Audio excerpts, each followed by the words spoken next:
देखिए, उस समय की पत्रकारिता वन वे पत्रकारिता था। जो हम लोग कहते थे लोग सुनते थे। अब टू वे पत्रकारिता है। ऐसा नहीं है कि आप जो कह रहे हैं आप सुनने के लिए भी तैयार हैं। क्या आप ये मानते हैं कि चैनल के मालिक उसके जिम्मेवार हैं, एक पत्रकार जिम्मेवार जो ग्राउंड पे रिपोर्टिंग कर रहे हैं वो है, या प्रधान संपादक जो होते हैं वो जिम्मेवार है? किसको आप जिम्मेवार मानते हैं? हुआ क्या ना कि ये जो नया दौर आया धर्म के नाम पर, भारत पाकिस्तान के नाम पर, तो सबसे पहले वैचारिक रूप से हम पत्रकार ही भ्रष्ट हुए।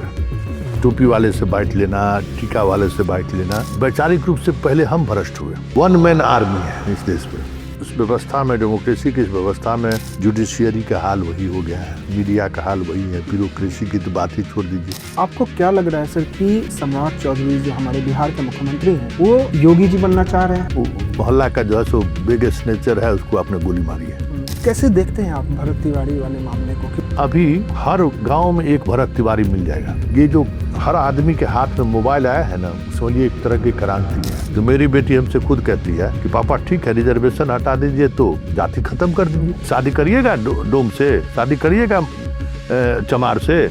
तो जब जाति के आधार पर व्यवस्था है तो रिजर्वेशन क्यों नहीं रहेगा? तो एक तरफ तो भाजपा ये कहती है कि हम तो लगातार जीत हासिल कर रहे हैं, और वहां भी अब तो वो बंगाल भी जीत लिए, तो उन्होंने कहा कि अब देखो, तो वो कह रहे हैं कि युवा मेरे साथ है तभी तो हम जीत रहे हैं। जनता आपके साथ होती ना तो जंतर मंतर में आपको गाली नहीं सुनना पड़ता, छोटा बंदर भाग नरेंद्र नहीं सुनना पड़ता। शुरुआती दौर में तो इस आंदोलन को चंदा चोरी वाली बात चल रही थी ना, तो उनको लगा कि उसको हम। आपको क्या लगता है और क्यों आप समझते थे खान सर को कि ये बहरूपिया है? नमस्कार, मैं रोहित सिंह आप सभी का स्वागत करता हूं। आज हमारे स्टूडियो में एक ऐसे शख्सियत मौजूद हैं, एक ऐसे पत्रकार मौजूद हैं जिन्होंने दशकों से बिहार ही नहीं भारत के पत्रकारिता को एक नई परिभाषा दी है। जमीनी पत्रकारिता, गरीब दबे कुचलों की लड़ाई, और उन्होंने जिस भी मुद्दों को छुआ है वो राष्ट्रीय स्तर पर बहस का विषय बना है। कई गरीब लोगों को इनकी लड़ाई लड़ने की वजह से इंसाफ मिला है। ऐसे पत्रकार जिन्हें हम, आप, हर एक लोग, खास करके बिहारवासी, उन्हें जानते हैं, पहचानते हैं, उनका सम्मान करते हैं, और वो आज हमारे साथ मौजूद हैं। श्री संतोष सिंह जी, आपका स्वागत है सर। क्योंकि आपका यहाँ उपस्थित होना बहुत बड़ी बात है हमारे लिए भी। पत्रकारिता के दौर में जो मैं आपको जितना जानता हूँ, मैंने आपको जितना पढ़ा है, जितना समझा है, आपने जमीनी स्तर से, प्रखंड के स्तर से पत्रकारिता करते हुए राज्य स्तर के बड़े चैनलों तक को आपने लीड किया है। तो आज के दौर में जब पत्रकारिता इतनी बदल गई है, हर एक हाथ में मोबाइल है, कैमरा है, और इसकी आलोचना जो है चीफ जस्टिस भी कर रहे हैं, सरकार उस पर सख्त कानून लाने की तैयारी कर रही है, आप कैसे देखते हैं उस दौर के पत्रकारिता में और अभी के समय के पत्रकारिता को? देखिए, उस समय की पत्रकारिता वन वे पत्रकारिता था। जो हम लोग कहते थे लोग सुनते थे जी। अब टू वे पत्रकारिता है। अब ऐसा नहीं है कि आप जो कह रहे हैं आप सुनने के लिए भी तैयार है। आलोचना आपको जहां आप जिस प्लेटफॉर्म पर हैं वहाँ सीधी बात वाली बात है कि आप जैसे अगर लोगों को पसंद नहीं है तो फिर टिप्पणी वो करेंगे।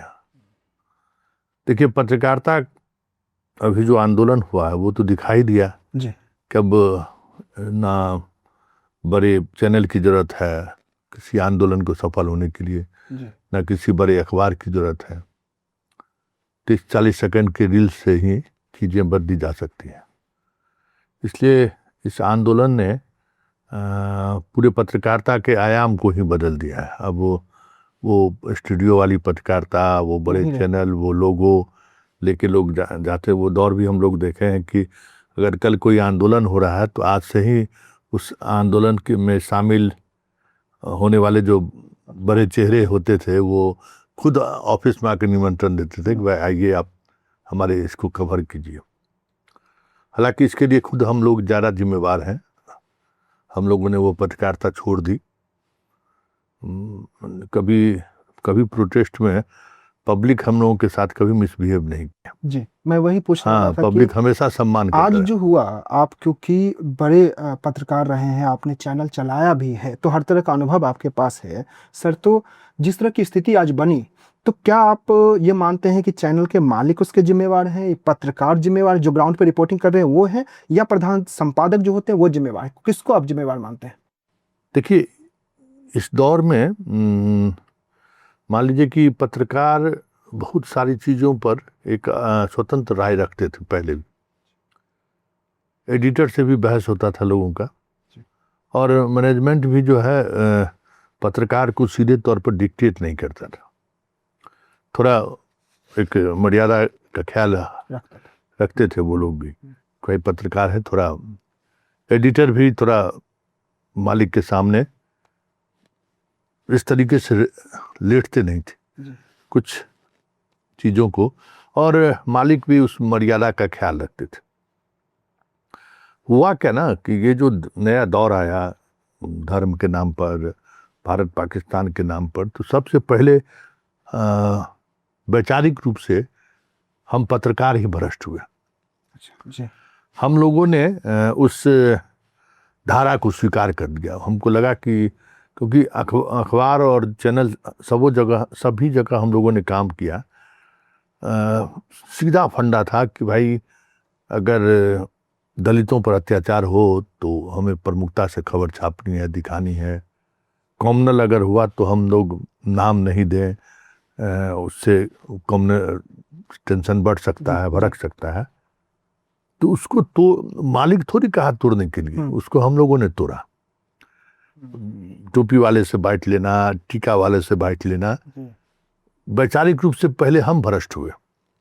हमने उस मानक को तोड़ा, क्योंकि इस दौर में तो हम मेन स्ट्रीम मीडिया में रहे हैं। 2023 में हमने मेन स्ट्रीम मीडिया छोड़ा है।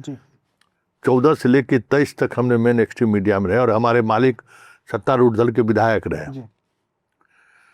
फिर भी एक लेवल पर मतलब, क्योंकि एक संपादक की जो ट्रेनिंग थी उसका असर रिपोर्टर पर, मतलब न्यूज रूम से बाहर जो बात कर ले, न्यूज रूम में या फिर लोगों लेकर अगर खड़ा है तो कॉमनल माइंडसेट या कास्ट के आधार पे पत्रकारिता करने की इजाज़त हमने दी ही नहीं। उसका असर दिखा, ऐसा नहीं है। और वो फिर हम वहाँ से निकले तो फिर उसी रंग में वो रंग गए, घंटों नहीं लगा बदलने में। तो इस मामले में आप ये समझ जाइए कि मालिक से ज़्यादा हम सब लोग जिम्मेवार हैं। मालिक की जिम्मेवारी तो ठीक है, वो कह सकते हैं कि मोदी के बारे में ऐसा नहीं है कि पहले भी होता, हम लोगों के समय में भी होता था कि एक व्यक्ति पर सीधा अटैक नहीं करना है, तो मोदी पर हम अटैक नहीं करेंगे, ठीक है। लेकिन बाकी जो नैरेटिव सेट करने की कोशिश होती है, गिरिराज सिंह के उस बयान को हम ज़्यादा तवज्जो दें, तो वो सब तो एडिटर करता है, वो सब रिपोर्टर करता है, उसमें कोई मालिक की भूमिका नहीं है। मालिक को इतना समझ कहाँ है। वो हम लोग स्पेस दिए, बीजेपी और संघ को वो स्पेस हम लोगों ने दिया।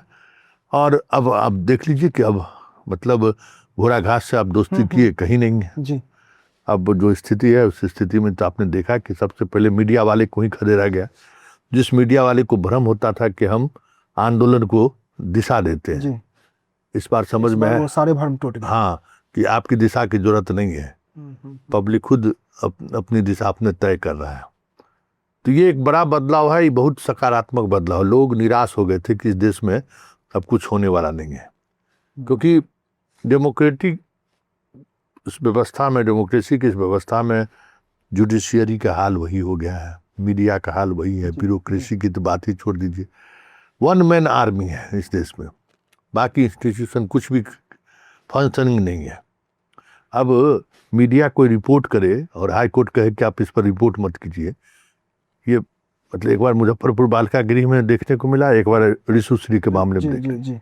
हाँ, हम आएंगे उस पर कि आप हाँ जी। तो वो ऐसा थोड़ी होता है कि आप मीडिया को कहिए कि पत्रकारिता नहीं करने के लिए, तब तो फिर सूचनाओं का सारा तंत्र ही बंद हो जाएगा। तब इसलिए नहीं कोशिश है।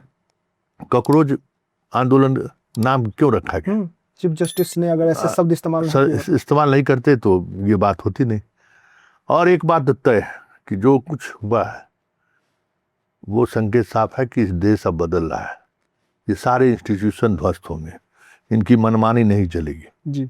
इनको पीपुल फ्रेंडली होना होगा, क्योंकि जितनी व्यवस्थाएं हैं वो जनता के लिए। हाँ, निश्चित, सही कह रहे हैं। चाहे पुलिस हो, चाहे जुडिशियरी हो, चाहे मीडिया हो या ब्यूरोक्रेसी हो, ये आपको जनता के साथ खड़े रहना है।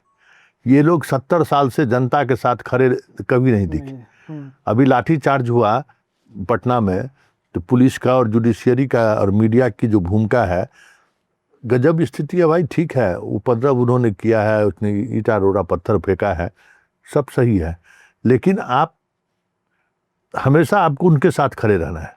12 बजे रात में अगर जिस जज के पास अगर इन लोगों को लेके गया तो उस जज से एक एक करके इन लोगों से बात करनी चाहिए कि पुलिस पिटाई तो नहीं किया, 24 घंटे से अधिक समय तक आपको रखा नहीं, उसका संवैधानिक अधिकार है। हाँ, तो आप उस राइट को आपको पालन कराना है। तो आपको क्या लग रहा है सर कि क्या सम्राट चौधरी जो हमारे बिहार के मुख्यमंत्री हैं वो योगी जी बनना चाह रहे हैं, उस ओर बढ़ना चाह रहे हैं? क्योंकि उनकी लगभग जो स्टेप है ऐसा लगता है कि उनको बहुत जल्दी लाइमलाइट में आना है, बहुत जल्दी देश भर में अपनी छवि, असम के मुख्यमंत्री ने वही कोशिश किया, योगी जी तो उसके लिए जाने ही जाते हैं, और क्या सम्राट चौधरी भी उसी राह पे निकलने की कोशिश कर रहे हैं? देखिए, बिहार में कोई उस तरीके का मुस्लिम अपराधी नहीं है जिसको आप इनकाउंटर कर दीजिए, जिसको जेल भेज दीजिए तो लोग खुश होंगे। जी जी। और पिछले 20 साल में नीतीश कुमार के शासनकाल में इस तरीके के जितने डॉन थे वो सारी चीजें अब खत्म हो चुकी, पास्ट हो चुका है। आप किस पर गोली चला रहे हैं? अभी तक 30 से ज्यादा आप हाफ इनकाउंटर किए हैं, कोई अतिकत इनकाउंटर नहीं किए हैं। मोहल्ला का जो है सो बिगेस्ट नेचर है, उसको आपने गोली मारी है। कोई इतना बड़ा कोई नाम ही नहीं है जी। बिहार में आज के तारीख में किसी जिले में कोई इतना बड़ा नाम नहीं है जिस पर आप कार्रवाई करिए तो आप योगी बन जाइए। इसलिए योगी मॉडल बनने यहाँ लागू करने का स्पेस ही नहीं है। यहाँ की जनता भी शायद वैसी नहीं है जो स्वीकार कर पाए। और एक ही उसको भरत तिवारी वाले मामले में आपको बैकफुट पर आना पड़ा। तो भाई ये चीजें यहाँ नहीं चलेंगी। कैसे देखते हैं आप भरत तिवारी वाले मामले को? क्योंकि आप बहुत मुखर रहे उस पर, आपने बहुत कुछ लिखा, उसको जातीय रंग दिया जा रहा था, तब भी आपने कहा कि ये जातीय रंग देना ठीक नहीं है। बहुत एंगल पे आप बात कर रहे थे, हम लोग लगातार आपको पढ़ते हैं, आप उसको कैसे देखते हैं? देखो, अभी हर गांव में एक भरत तिवारी मिल जाएगा, क्योंकि कोई सिस्टम काम नहीं कर रहा है। कहीं से लोगों को कोई उम्मीद की किरणें नहीं दिख रही हैं। आप कह रहे हैं कि सिस्टम से त्रस्त होकर हर गांव में है। यही है कि सोशल मीडिया आया तो लोग अपना भड़ास निकाल दे रहा है। भरत तिवारी भी क्या किया, मारने और मरने से पहले जो है सोशल मीडिया पर अपनी बात रखो रखा। तो एक लगता है कि इससे हम लोगों तक कनेक्ट हो रहे हैं, अपनी बात कर रहे हैं। जो काम पहले मीडिया करता था वो अब लोग खुद करने लगे। तो उसका असर है, और असर अब आने वाले समय में जो पुलिस है या फिर जुडिशियरी है या ब्यूरोक्रेसी है, ये जो हर आदमी के हाथ में मोबाइल आया है ना, उसमें ये एक तरह की क्रांति है। मतलब हम लोग मीडिया वाले हर जगह तो नहीं रहते थे, हर जगह का वीडियो अब 47 का सिवान में आप इस्तेमाल कर दिए तो कोई मोबाइल वाला ही बना लिया, रिकॉर्ड कर लिया है। तब आप कुछ चीज छिपा नहीं सकते, वो पब्लिक डोमेन में आना ही आना है। तो अब आपको बदलना होगा, पुलिस को बदलना, अनकंफर्टेबल हो रहा है। हाँ, पुलिस को बदलना होगा, न्यायपालिका को बदलना होगा, मीडिया को बदलनी होगी, सारे जितने लोकतंत्र के स्तंभ है। अब मोदी जी को क्यों इंस्टाग्राम पाना पड़ा? कि जिस तरीके से चीजों को वो देख रहे थे ना, उनको लग रहा था ना कि दुनिया व्हाट्सएप है, दुनिया फेसबुक है, दुनिया यूट्यूब है। लेकिन एक पूरी दुनिया, आज से 2 महीना पहले हमने एक स्टोरी चलाई थी कि पूरा युवा इंस्टाग्राम पर शिफ्ट कर गया। आपने क्या? हाँ, और उस समय कि सबको लग रहा था क्या हम कह रहे हैं, और उसी समय हमने देखा था कि युवा की एक्टिविटी इंस्टाग्राम पर एक अलग तरीके का। अब आंदोलन का स्वरूप बदल चुका है, अब आंदोलन मस्ती का है। हम मस्ती रहते हुए अपनी बात, और बहुत ही कम शब्द में कितना प्रभावी बात कह सकते हैं, ये तरीका आज के जैन जी ने सीख लिया है। इसके लिए नेता को तैयार होना होगा, इसके लिए सिर्फ ये बाकी नहीं, नेता को भी तैयार होना होगा। सम्राट चौधरी जिस ड्रेस में पहनकर निकलते हैं ना, आज की युवा पीढ़ी उस ड्रेस को पसंद नहीं करता है।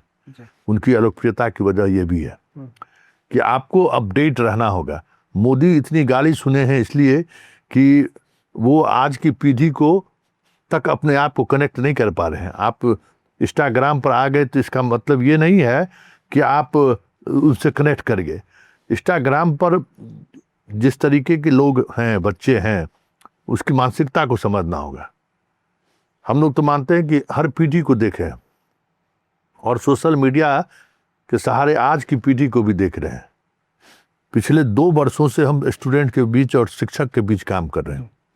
ये नया मेरा डोमेन है, तो वो बदलाव हम हर दिन महसूस करते हैं। वो सवाल का तरीका उसका अलग है, वो हम लोगों के ज़माने का या बीच के दौर का मोदी ज़माने के लोगों का वो तरीका नहीं है।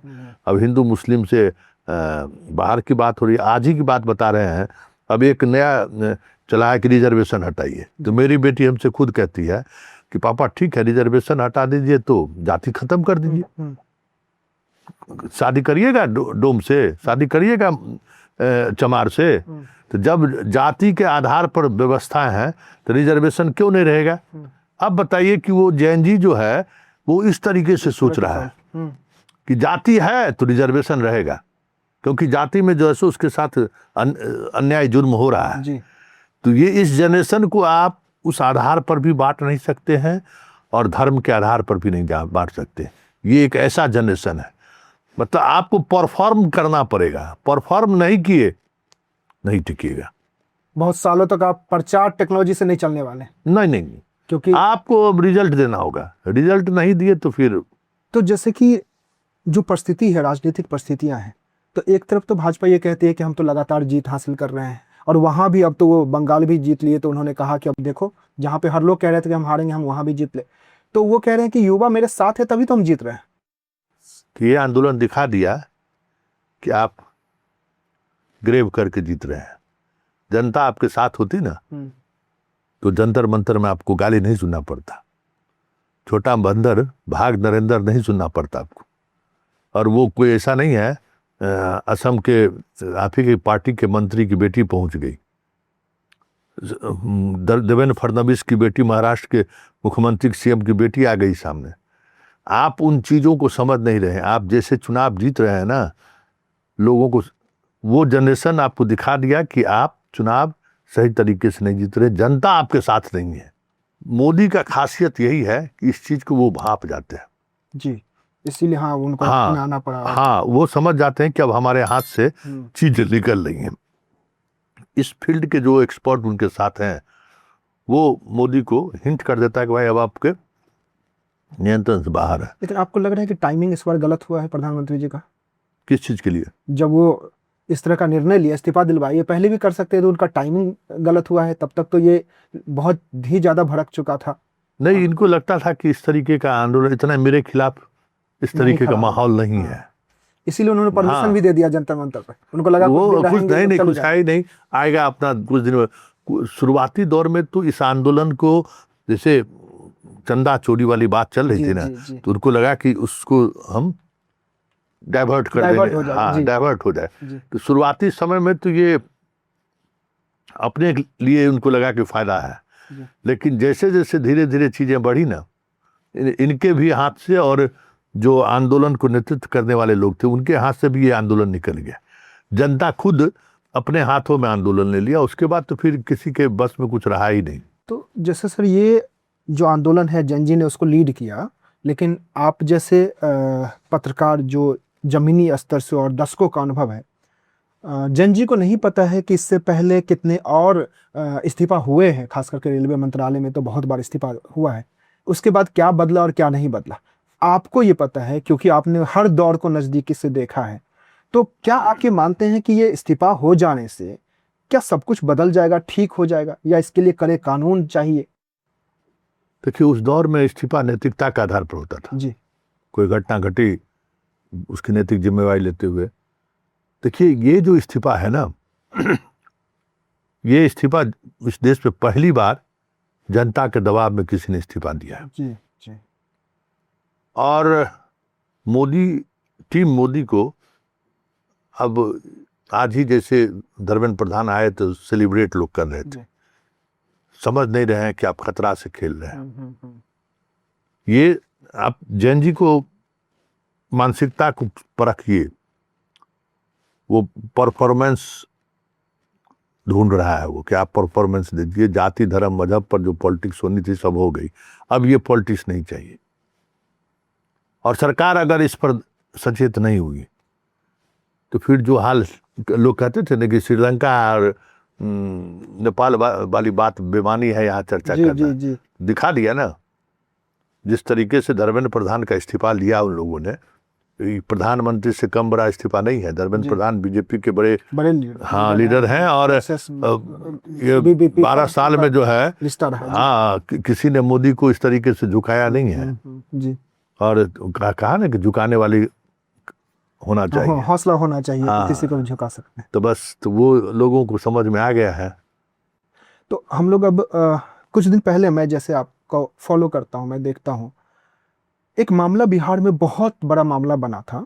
नीट की छात्रा के साथ जो दुर्व्यवहार हुआ, जिस तरह की घटनाएं घटी, बहुत ही निंदनीय कृत्य हुआ। हर एक मीडिया उसको अलग एंगल पे दिखा रहा था और आप एक अलग एंगल पे उसको दिखा रहे थे। और जब अंत में, वैसे अभी तो पूरा निर्णय नहीं आया, लेकिन जो अंत में सामने आया बहुत सारी बातें, वो वही हुआ जो आप दिखा रहे थे। अब जब दूसरी घटनाएं हाईलाइट है, वो कम हो गया है, फिर भी मैंने आपके फेसबुक को देखा कि आप अभी भी उस घटना को लेकर बात कर रहे हैं, आप अभी भी उस मुद्दे को जिंदा रखने की आखिरी सांस भर रहे हैं। आपको उसमें क्या और उम्मीद नजर आ रही है? देखिए, एक भीड़ तंत्र की जो प्रवृत्ति है ना जी। उससे तो आपको लड़ना पड़ेगा। जी। अब जितना गाली दे, जान से मारने की धमकी दे, तभी सोशल मीडिया आज जो इस मुकाम पर है, हमारे जैसे हजारों लाखों ऐसे लोग हैं जो भीड़ तंत्र से लड़ रहे हैं, सिस्टम से लड़ रहे हैं, वो तो लड़ना होगा। अब सब लोग 100-200 हजार आदमी किसी खास उद्देश्य के लिए अगर कुछ कर रहा है और आप भी उस पर शामिल हो जाइए, तब तो फिर जो सही चीजें हैं वो नहीं आएंगी। और अभी तो 2 वे कम्युनिकेशन है जी। तो ये सब चीजें चलेंगी, लेकिन अल्टीमेटली जो सत्य है वो सत्य आज न कल सामने आना ही आना है। अभी बिहार में एक बहुत चर्चा हुआ, हमको लगता है प्रधानमंत्री के किसी भी बातों के अलावा जो देश भर में सबसे ज़्यादा देखा गया, वो देखा गया फैजल खान और खान सर और रोशन यादव सर के बीच में। और मैंने जैसे कहा कि मैं आपको बहुत समय से फॉलो करता हूं, तो अब बहुत पहले हमको लगता है कि उस दौर में जब खान सर बहुत प्रसिद्ध हो रहे थे, कोरोना का दूसरा जो वेव आया और उसके बाद भी आप उस समय से लिखते रहे हैं कि ये बहरूपिया है, ये जो दिख रहा है लोगों को वो नहीं है। आप उस समय से लिखते रहे। ठीक है, हमको लगता है ये 5-6 साल बाद लोगों के सामने ये बातें आई हैं। तो ये आपको क्यों लगता था उस समय से, और अभी आपको क्या लग रहा है कि खान सर जो भी कर रहे हैं, उनका एक पॉडकास्ट आया एक और वहाँ पे वो उन्होंने दिखाया कि ये अपराधी है, पहले से उनके भाई पे बहुत सारा अपराध था, इनको नेपाल जाना चाहिए, ये अपना पब्लिसिटी कर रहे हैं। आपको क्या लगता है और क्यों आप समझते थे खान सर को कि ये बहरूपिया है? देखो, पढ़ाई जो है ना साधना है जी। वो शॉर्टकट नहीं है। इस आदमी से मेरा डिफरेंसेस इसी बात को लेकर है कि इस आदमी ने बिहार में जो पढ़ने पढ़ाने की जो संस्कृति थी ना, उसको इसने खत्म कर दिया, उसको रील्स की संस्कृति में बदल दिया, हंसी मजाक की संस्कृति। पढ़ाई, देखिए, पढ़ाई के लिए जो चीजें चाहिए, आज क्या स्थिति हुआ, खान का ही वो दौर है जिस दौर में बिहार में कोई भी एंट्रेंस एग्जाम हो रहा है नौकरी के लिए, तो बाहर के स्टेट के बच्चे मतलब 40% तक आ जा रहे हैं। रिजर्व कैटेगरी को छोड़ दीजिए तो बाकी जगह, सब जगह वो लोग पहुंच रहे हैं जी। इसकी वजह क्या है? इसकी वजह खान जैसे टीचर है जिन्होंने जो बेसिक छात्रों के लिए जो चीजें होनी चाहिए वो उसको रील्स की तरह जो है सो उसका माइंडसेट उसी तरीके से बना दिए। आप सिपाही दरोगा बना दिए, लेकिन आप इंसान नहीं बना सकते, मोरल वैल्यू उनमें नहीं। और उस दौर में जितने लोग बहाल हुए हैं, आप प्रशासन में देखिए, यही उसी रील संस्कृति से पढ़ के ऑब्जेक्टिव पास करके सिस्टम में लोग आए हैं जी। और देखिए वो कितना नुकसान बिहार को पहुंचा रहे हैं। इसलिए हमने खान के इस मामले पर मेरा देखने का, समझने का नजरिया अलग था। तो अभी जो उनके दोनों के बीच हुआ, क्या सिर्फ वो वर्चस्व की लड़ाई है या इससे आगे हट के कुछ है? देखिए, दोनों एक ही है। मतलब वैचारिक रूप से दोनों शिक्षक नहीं है, और उस तरीके का शिक्षक में लास्ट रोशन है, बाकी सब कोई निगल चुका है। तो आप कैसे देखते हैं कि जो फैसल खान उर्फ खान सर और रोशन सर के बीच की जो ये लड़ाई, ये वर्चस्व की लड़ाई है या कुछ और है? देखिए, दोनों शिक्षक नहीं है जी। दोनों एक ही विधा का खिलाड़ी है। और यहाँ जो उस तरीके के टीचर थे, अधिकांश टीचर को खान बाहर कर चुका है, रोशन उसको फाइट दे रहा है, इसलिए रोशन से उसकी लड़ाई पहले से चली आ रही है। प्रशासन का मदद मिलता रहा है उसको, इस वजह से वो रोशन पर गाए बगाए चढ़ाई कर देता था। इस बार कुछ ज़्यादा हो गया जी। लेकिन बिहार की शिक्षा व्यवस्था के लिए दोनों नुकसान दे रहा है। दोनों से कोई बड़ा बदलाव या कोई नई चीज़ें नहीं दिख रही हैं। ये लोग वही हैं और बाजारवाद का असर इसमें सरकार भी उतना ही जिम्मेवार है कि स्कूल कॉलेज सब खत्म हो गया बिहार में, न स्कूल में पढ़ाई रहा न कॉलेज में पढ़ाई रहा। तो वो लोग इस स्पेस को भरने के लिए आ गए सामने। अब इसमें जो रिजल्ट ये लोग दे रहे हैं तो आप देख ही रहे हैं कि रिजल्ट की क्या स्थिति हो रही है। बिहार से स्कूल से पढ़े बच्चे कितने डिप्टी कलेक्टर बन रहे हैं, कितना डॉक्टर इंजीनियर बन रहे हैं, ये सब कुछ सामने है। और अभी का ये एक बहुत कड़वा सत्य है सर कि पहले हम कहते थे कि बिहार सबसे ज़्यादा आईएएस और आईपीएस देता है, ये अब सत्य नहीं है। अब जो है राजस्थान और दूसरे राज्य आगे हैं, बिहार 5वें 6ठे 7वें नंबर पे चला गया है। अभी भी लोग, क्योंकि हमको अपनी पीआर करनी है तो लोग कहते हैं कि बिहार आज भी जो दे रहा है, लेकिन ये सत्य डेटा का हिस्सा नहीं है। आप कैसे इसको देखते हैं कि ये क्यों पिछड़ गया? अब आईएएस आईपीएस में भी अब हम पीछे जा रहे हैं। देखिए, इसके पीछे कोई ना कोई बड़ी साजिश रचा। अच्छा। और इस साजिश में नीतीश कुमार भी है किसी न किसी रूप में। ठीक। 20 वर्षों में नीतीश कुमार ने हर एक संस्था को उन्होंने खत्म कर दी। अब पढ़ाई जो है ये नहीं है कि भाई आप कहीं कुछ खोल दिए पढ़ाई शुरू हो गया, ऐसा थोड़ी होता है। भले 10 किलोमीटर पैदल जाके ही लोग पढ़ते थे जी, क्वालिटी एजुकेशन बनता था।